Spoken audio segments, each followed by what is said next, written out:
Hello friends, welcome to study guide 24/7 YouTube channel. आज के इस वीडियो में मैं आपके लिए लेकर आया हूँ राजस्थान सूचना सहायक एग्जाम के लिए doctor T N Sharma sir की जो फरवरी 2023 में बुक लॉन्च हुई है उसका डिटेल रिव्यू लेकर आया हूँ, इसलिए इस वीडियो को एंड तक जरूर देखें। तो चलिए शुरू करते हैं बुक का रिव्यू। सबसे पहले इस बुक के कवर पेज की बात कर लेते हैं दोस्तों। ये जो बुक है RSMSSB बोर्ड द्वारा जो department of IT and communication के राजस्थान सूचना सहायक का एग्जाम जो होने वाला है उसके लिए ये बुक को बनाया गया है। और इस बुक के जो राइटर है डॉक्टर TN शर्मा सर है, जो कि काफ़ी एक्सपीरियंस टीचर है कंप्यूटर की दुनिया में। और ये जो बुक है लॉजिक पेज के नोट्स पर आधारित बुक है। इस बुक में आपको 4 सॉल्व पेपर मिलने वाले हैं, जो कि 2008, 2011, 2013, 2018 में जो सूचना सहायक का एग्जाम हुए थे उनके जो पेपर है वो इसमें मिलने वाले हैं। 2 प्रैक्टिस सेट भी प्रैक्टिस पेपर इसमें साथ में दिए गए हैं। ये जो बुक के जो प्रकाशन है च्यवन प्रकाशन जयपुर द्वारा इस बुक को पब्लिश किया गया है। और इस बुक के मोटाई की बात कर ले, काफ़ी मोटी ये बुक है। इस बुक में आपको 604 पेजेस इस बुक में मिलने वाले हैं। और इस बुक की MRP की बात कर लेते हैं। ये जो बुक है आपको 495 रुपीज़ में मिलने वाली है। इस बुक को ये बुक जो है आपको कुछ डिस्काउंट में आपको ये ऑनलाइन ऑफलाइन दोनों तरीके से आपको मिल जाएगी। तो इस बुक को अगर आप ऑनलाइन परचेज करना चाहते हैं तो इसका लिंक मैं आपको डिस्क्रिप्शन में दे दूंगा, वहां से आप इसको परचेज कर सकते हैं। इस बुक की एक खास बात यह है कि दोस्तों ये बुक आपको हिंदी और इंग्लिश दोनों मीडियम में मिल जाएगी। अगर आपको हिंदी और मीडियम की बुक चाहिए तो आप हिंदी में ले सकते हैं, और इंग्लिश मीडियम की चाहिए तो इंग्लिश में ले सकते हैं।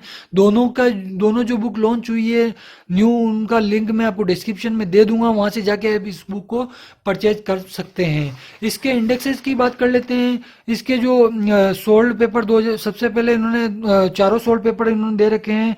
और बाद में इन्होंने जो भाग फर्स्ट है कंप्यूटर साइंस से संबंधित चैप्टर सारे 12 चैप्टर इन्होंने दे रखे हैं। उसके बाद में इन्होंने भाग सेकंड में रीजनिंग कवर किया है, और भाग थर्ड में राजस्थान का सामान्य ज्ञान इन्होंने कवर कर रखा है। और लास्ट में इन्होंने समसामयिक जानकारी जो है वो इन्होंने दे रखी है। राजस्थान सरकार की फ्लैगशिप योजना इन्होंने दे रखी है। सूचना प्रौद्योगिकी क्षेत्र में मुख्य विकास जो है वो दे रखा है। और मॉडल पेपर फर्स्ट और मॉडल पेपर सेकंड इन्होंने दे रखा है। और कौन कौन से टॉपिक इन्होंने कवर कर रखे कंप्यूटर साइंस से संबंधित तो वो देख लेते हैं। तो यहाँ चैप्टर 12 चैप्टर इन्होंने कंप्यूटर साइंस के दे रखे, जिसमें पहला जो चैप्टर है कंप्यूटर फंडामेंटल का है, दूसरा ऑपरेटिंग सिस्टम का है, तीसरा माइक्रोसॉफ्ट वर्ड का है, चौथा माइक्रोसॉफ्ट एक्सेल का है, पांचवा माइक्रोसॉफ्ट पावर पॉइंट का है, छठा DBMS एवं माइक्रोसॉफ्ट ऑफिस का है, सातवां जो है डाटा संचार एवं सुरक्षा का है, आठवां ई-कॉमर्स का है, नौवां नंबर सिस्टम का है, 10वां वेब की अवधारणा एवं HTML का है और CSS का है, 11वां जो चैप्टर है एल्गोरिथम फ्लो चार्ट और C भाषा का है, 12 जो है सूचना प्रौद्योगिकी अधिनियम 2000 है। तो इस तरीके से इन्होंने ये सभी पूरा से सिलेबस जो है कंप्यूटर राजस्थान सूचना सहायक का वो इन्होंने कवर कर रखा है। अब इसके कंटेंट देख लेते हैं, किस तरह का कंटेंट इन्होंने दे रखा है। ये जो बुक है दोस्तों ये लॉजिक पेज के नोट्स पर आधारित है, इसलिए इनमें शॉर्ट फॉर्म के रूप में काफ़ी अच्छे से सिलेबस को डिस्क्राइब कर रखा है। जो पहला चैप्टर है कंप्यूटर फंडामेंटल, यहाँ डायग्राम के साथ में इन्होंने स्टार्टिंग कर रखी है यहाँ पे। और कंप्यूटर का हिस्ट्री जो है वो यहाँ पे बता रखी है।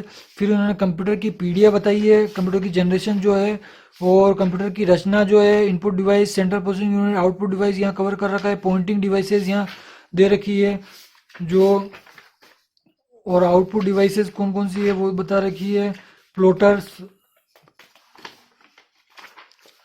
और यहाँ पे जो मेमोरी जो है, मेमोरी को अच्छे से यहाँ इन्होंने समझा रखा है। हार्डवेयर सॉफ्टवेयर क्या होते हैं वो बता रखा है। कंप्यूटर का वर्गीकरण यहाँ पे इन्होंने कर रखा है। और यहाँ टेबल की जरूरत है वहाँ टेबल से समझा रखा है। इसमें देखो आप लैंग्वेज, जो लैंग्वेजेस हैं उन लैंग्वेजेस के बारे में बता रखा है। यहाँ पे उनको जो उनको उनकी जो फुल फॉर्म्स है वो उन्होंने यहाँ टेबल में बता रखी है। और साथ में इन्होंने चैप्टर के खत्म होने के बाद में क्वेश्चन सेट दे रखा है। 50 क्वेश्चन आपको इस सेट में आपको मिलेंगे। हर चैप्टर के बाद में इन्होंने क्वेश्चन सेट दे रखा है, तो आप चैप्टर पर के बाद में आप क्वेश्चन सेट अटेम्प्ट कर सकते हैं। और दूसरा जो चैप्टर है ऑपरेटिंग सिस्टम का है, जिसमें उन्होंने ऑपरेटिंग सिस्टम का इंट्रोडक्शन दिया है। ऑपरेटिंग सिस्टम के कार्य, फंक्शन ऑफ ऑपरेटिंग सिस्टम दे रखा है। डोज की कमांड्स दे रखी है। और देख लेते हैं क्या दे रखा है इसमें। कंप्यूटर विंडोज़ के बारे में दे रखा है, विंडोज 7 के बारे में दे रखा है। और विंडोज़ को काफ़ी अच्छे से मतलब मेन्यू इन्होंने विंडो को समझा रखा है, तो काफ़ी दिक्कत नहीं आने वाली, काफ़ी अच्छे से मतलब आप समझ जाएंगे। विंडोज 10 इन्होंने दे रखा है। 10 के जो फीचर्स जो आए हैं, न्यू फीचर वो दे रखे हैं। लास्ट में क्वेश्चन सेट साथ में दे रखा है। जो चैप्टर थर्ड है माइक्रोसॉफ्ट वर्ड का एमएस वर्ड में इन्होंने ऑफिस 2010 की कुछ विशेषताएं, यानी कि ऑफिस 2010 को इन्होंने एमएस वर्ड, एमएस एक्सेल और एमएस पावर पॉइंट में ऑफिस 2010 को इस बुक में कवर किया है। साथ में जो लेटेस्ट जो वर्जन आए एमएस ऑफिस के, वो भी इन्होंने उनके जो फीचर्स है वो भी कवर कर रखे हैं। तो आपको एमएस वर्ड भी, एमएस ऑफिस जो है पूरा इस बुक से कवर हो जाएगा आपका। कौन कौन से जो एमएस वर्ड 2016, एमएस वर्ड 2021 के जो फीचर्स है वो कवर कर रखे हैं इन्होंने। लास्ट में शॉर्टकट की दे रखी है इसी, और क्वेश्चन सेट भी इन्होंने दे रखा है। इसी तरीके से इन्होंने एमएस एक्सेल और एमएस पावर पॉइंट भी कवर कर रखा है। छठा जो चैप्टर है इन्होंने डीबीएमएस है माइक्रोसॉफ्ट एक्सेस का दे रखा है। तो इसमें डाटाबेस के सिस्टम एप्लीकेशंस कौन सी है, डीबीएमएस के जो लक्षण है वो कौन के बारे में एमएस एक्सेस यानी इन्होंने कवर कर रखा है। एमएस एक्सेस से संबंधित जो सारी जानकारी इन्होंने इस बुक में दे रखी है, तो काफ़ी अच्छे से समझा रखा है।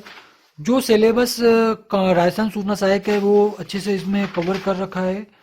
यहाँ पे जो चैप्टर 7 है जो डाटा संचार और सुरक्षा का इन्होंने कवर कर रखा है, जिसमें इन्होंने डाटा संचार का परिचय इन्होंने दिया है, नेटवर्क्स क्या होते हैं नेटवर्क के बारे में दिया है, और नेटवर्क के प्रकार जो है वो दे रखा है, नेटवर्क डिवाइसेज युक्तियाँ दे रखी है, प्रोटोकॉल और स्टैंडर्ड मानक जो है वो दे रखे हैं, टीसीपी आईपी प्रोटोकॉल सूट के बारे में दे रखा है, और ओएसआई मॉडल के बारे में दे रखा है। OSI TCP IP model reference model की तुलना इन्होंने कर रखी है, और email email electronic mail, SMTP mail gateways, यहाँ सारे जो कम्युनिकेशन संबंधित नेटवर्क संबंधित टॉपिक्स है वो कवर कर रखे हैं। IPv4 एड्रेस को समझा रखा है, IPv6 इस बुक में दे नहीं रखा है, और इन्होंने ट्रांसमिशन मीडिया जो है वो इन्होंने डायग्राम के साथ में समझा रखी है। जो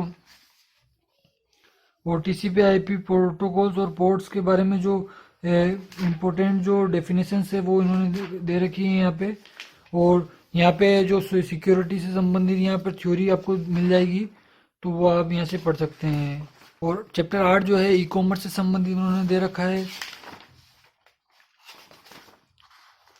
चैप्टर 9 में नंबर सिस्टम इन्होंने दे रखा है। नंबर सिस्टम इस बुक के अंदर काफ़ी मतलब डिस्क्राइब कर नहीं रखा है, तो अगर आपने कहीं पहले से नंबर सिस्टम पढ़ रखा है तो आपको यहाँ इजीली समझ में आ जाएगा। और यहाँ पे जो कन्वर्जन्स जो दे रखे हैं उनके एक एक एग्जाम्पल सभी के दे रखे हैं, तो अगर आपने पहले अगर नंबर सिस्टम पढ़ रखा है तो आपको समझ में आ जाएगा, नहीं तो आप कहीं और से भी आप इसको पढ़ सकते हैं। और 10वां जो चैप्टर है वेब की अवधारणा है, HTML CSS।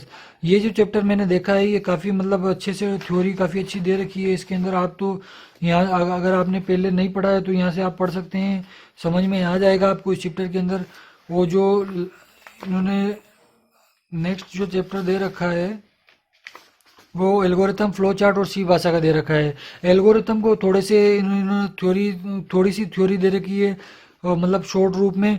तो आप इसको एल्गोरिथम को भी कहीं और से आप रेफरेंस के रूप में पढ़ सकते हैं। फ्लो चार्ट यहाँ दे रखा है इन्होंने, और फ्लो चार्ट काफ़ी अच्छे से समझा रखा है इन्होंने। और सी लैंग्वेज जो है काफ़ी मतलब पूरे सारे जो सी लैंग्वेज के जो सारे पॉइंट्स जो है वो सारे इन्होंने इस बुक में, इस चैप्टर में आपको कवर मिल जाएंगे सारे। तो आप इसको, इसकी थ्योरी को आप पढ़ सकते हैं, यहाँ से आपको सी लैंग्वेज समझ में आ जाएगी। और उप्स के कंसेप्ट, ओवरव्यू ऑफ उप्स यहाँ दे रखा है आपको। उप्स के बारे में यहाँ जो, यहाँ मेरे को ये अच्छा लगा है कि उप्स के बारे में जो करेक्टरिस्टिक है जो उप्स की, वो यहाँ इन्होंने अच्छे से समझा रखी है। तो आप काफ़ी अच्छी होने वाली है वो। लास्ट में इंटीग्रेटेड डेवलपमेंट एनवायरनमेंट के बारे में इन्होंने थोड़ा सा दे रखा है। और जो 12 चैप्टर है IT एक्ट 2000 के बारे में इन्होंने बता रखा है, जो आप देख सकते हैं यहाँ पे। और इसके बाद में रीजनिंग आपको मिलने वाली है। रीजनिंग आप इस बुक से भी देख सकते हैं, या फिर आपने रीजनिंग कहीं से पढ़ रखी है तो वो भी आपके लिए सफिशिएंट रहेगी। और जो नेक्स्ट जो इन्होंने भाग है वो राजस्थान जीके का इन्होंने कवर किया है। तो राजस्थान जीके अगर आपने किसी और बुक से पढ़ रखा है तो वो भी आपके लिए सफिशिएंट है। अगर नहीं पढ़ा है तो इसमें काफ़ी अच्छे से फैक्ट समझा रखे हैं, यहाँ से भी आप पढ़ सकते हैं। काफ़ी अच्छी थ्योरी आपको मिल जाएगी राजस्थान जीके की इस बुक में शॉर्ट रूप में, तो आप यहाँ से देख सकते हैं। और लास्ट में इन्होंने राजस्थान सरकार की फ्लैगशिप योजनाएं कवर कर रखी है, जो महत्वपूर्ण जो योजनाएं हैं राजस्थान सरकार की वो इस चैप्टर में आपको मिल जाएगी, तो आप यहाँ से पढ़ सकते हैं।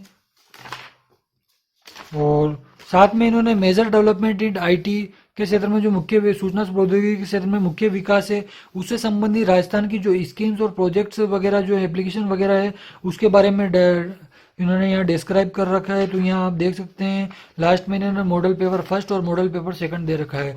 इस तरीके से इस बुक के बारे में मैं बताऊं तो ये बुक काफ़ी अच्छी बुक है। इसमें राजस्थान सूचना सहायक का जो कंप्लीट सिलेबस कवर किया गया है, कहीं कहीं जो शॉर्ट रूप में बिल्कुल शॉर्ट रूप में समझा रखा है, तो उसको आप रेफरेंस रूप में किसी और बुक से भी आप देख सकते हैं। और मैंने जो इंपॉर्टेंट बुक्स आपको जो राजस्थान सूचना सहायक के लिए पढ़नी चाहिए उसका एक वीडियो मैंने बना रखा है, तो उसका लिंक मैं आपको डिस्क्रिप्शन में दे दूंगा, वो वीडियो जरूर आप देखें। और अगर आपको ये वीडियो पसंद आया तो इसको लाइक जरूर करें और हमारे इस चैनल को सब्सक्राइब करें। Thanks for watching.